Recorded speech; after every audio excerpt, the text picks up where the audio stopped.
It's not recording, but now it is. Yeah. Now it is. Okay.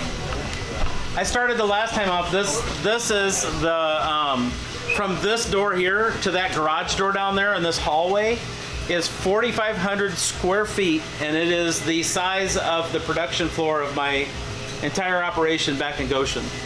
So this whole room is where most of all the equipment in the other room was, including a lot of what's here, the mill and the lathe and some stuff in the cage. So that air compressor is going to kick on at some point, and nobody's going to be able to hear me. What? But so you got shop air. We moved into this building. It's 78,000 square feet. It is divided. This forklift tunnel. The boxes have plastic resin or plastic pellets in it, and that's where we store most of our resin. There's some out there that get processed for the injection molding that we do. And there's a press running. My guy's running it so people can see something getting made. There's 24,000 square foot of the properties over there that's vacant. It's got boat storage in it, so there's not much to see over there, but that's where part of the building is. The other part is here, that's 54,000 square feet. We're just kind of spread out. We're still like a small, medium company in a really big building, but I think I don't know, anybody got any early questions? Right here, so you gotta have the shelf 3.2 and have a private shelf.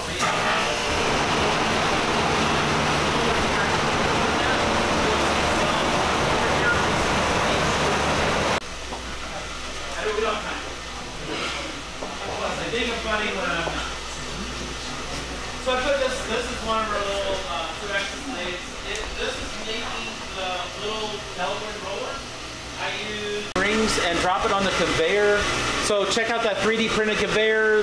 You can take a look at you'll see the little rings in there. Don't push start or anything. We almost lost a kid on the last tour.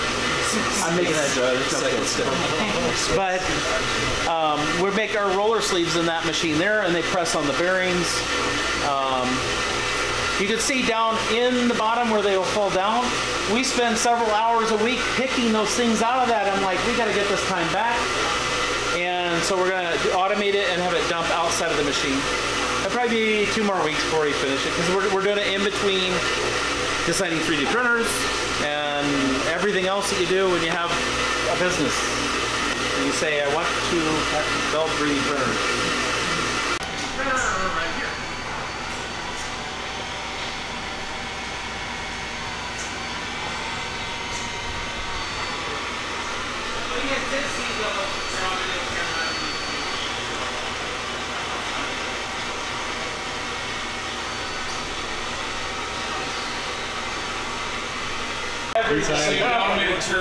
We see you in there, Michael. A vendor that does a very adequate job. Once in a blue moon, I've seen a belt break, but not in the last, I don't know. It's been over a year. It's been a long time. So it is hard to find quality vendors to ship you something from Asia. It takes work to hunt them down and find them, and even then they could poof, disappear someday. But so far I haven't had too much problem with that. So do you make your own molds as far as like for the plastic injection? Do you mill your own molds? I like to do that. It's very complicated. Yeah. It's a very expensive thing if you have to have somebody do it. It is one of our biggest competitive advantages is making our own injection molds my way. Mostly aluminum, or make some steel molds, or? I like aluminum. Yeah. Me too. Would be on video. You ever print any molds? Oh, how I want to.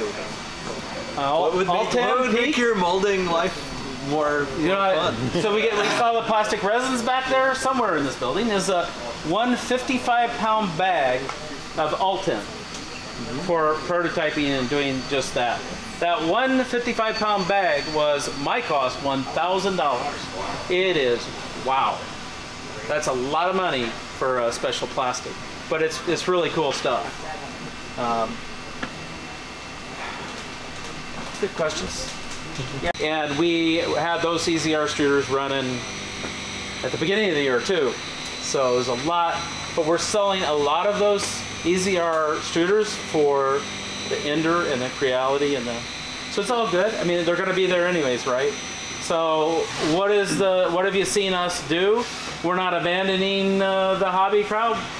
I'm like, I don't want to do another kit. It's so much customer service to some. It's like, we will try to bend over backwards to help anybody, no matter what your skill level.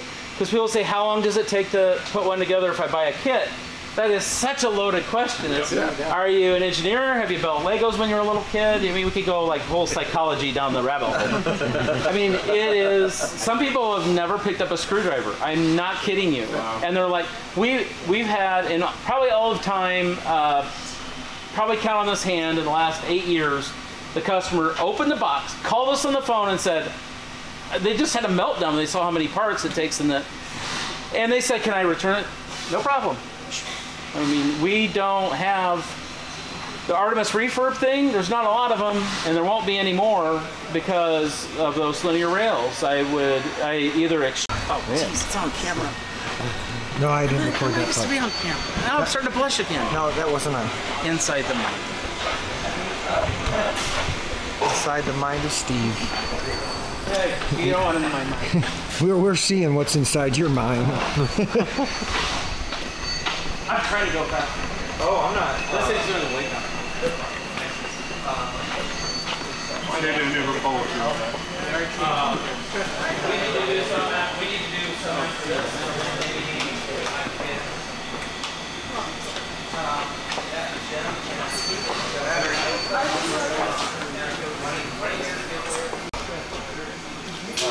Is that it? Did they already buy it? It's pretty soft. I can run into people. I'm okay.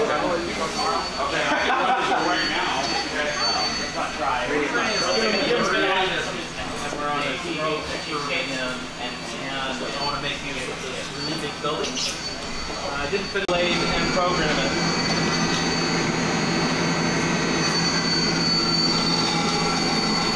What tooling are you using for that? This is a 5-axis lathe, so it's not 5-axis. The fifth is sub spindle, so we can do. But the ball routing. But we come in with the full radius. Yeah, you know how to do it. Half completion,